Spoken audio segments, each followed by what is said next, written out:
ক্ষমতাচ্যুত শেখ হাসিনার সঙ্গে তার কর্মীদের যোগাযোগ বন্ধে এবার বন্ধ হচ্ছে ইন্টারনেট ভিত্তিক দুটি অ্যাপ। তবে আপাতত রাতে অ্যাপ দুটির ব্যবহারের ক্ষেত্রে গতি কমিয়ে দেওয়া এবং জাতীয় নির্বাচনের তফসিল ঘোষণার পর বাংলাদেশে বন্ধ করে দেওয়ার কথা ভাবছে অন্তর্বর্তী সরকার। বলছি টেলিগ্রাম ও ভোটিং অ্যাপের কথা। ২৮ সেপ্টেম্বর স্বরাষ্ট্র মন্ত্রণালয় আইন শৃঙ্খলা সংক্রান্ত কোর কমিটির সভায় এই বিষয়ে আলোচনা হয়। বৈঠক সূত্রে জানা যায়, কার্যক্রম নিষিদ্ধ থাকা আওয়ামী লীগের একটি জটিকা মিছিল থেকে ২৪৪ জনকে গ্রেপ্তার করা হয়। তাদের মধ্যে ১৫০ শতাধিক ব্যক্তি টেলিগ্রাম ও ভোটিং অ্যাপ ব্যবহার করে শেখ হাসিনার সঙ্গে যোগাযোগ রাখতেন এবং বিভিন্ন অনলাইন বৈঠকে যোগ দিতেন। এক প্রতিবেদনে এমন তথ্য প্রকাশ করেছে একটি জাতীয় দৈনিক।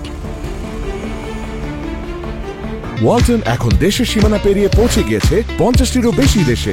ওয়ালটন, ঘরে ঘরে, বিশ্বজুড়ে। ওই প্রতিবেদনে আরো বলা হয়, সভায় সিদ্ধান্ত হয় একজন ব্যক্তির সর্বোচ্চ ৫টি সিম থাকতে পারবে। এই সিদ্ধান্ত ডিসেম্বর থেকে কার্যকর করা হবে। এছাড়া আওয়ামী লীগ ও তার অঙ্গ সংগঠন নেতাকর্মীদের গ্রেপ্তারের পর দ্রুত জামিন হওয়া নিয়ে আলোচনা হয় ওই বৈঠকে। সভায় সিদ্ধান্ত হয় এখন থেকে সন্ত্রাস বিরোধী আইনে যাদের গ্রেপ্তার করা হবে তাদের জামিনের বিষয়টি আরো সতর্কতার সঙ্গে দেখা হবে। পুলিশ সদর দপ্তরের হিসেব মতে গত ১৩ মাসে ফ্যাসিবাদের সঙ্গে জড়িত ৪৪,৪৭২ জনকে গ্রেপ্তার করা হয়েছে। তাদের মধ্যে ৩২,৩৭১ জন জামিন পেয়েছেন, অর্থাৎ প্রায় ৭৩% আসামির জামিন হয়েছে।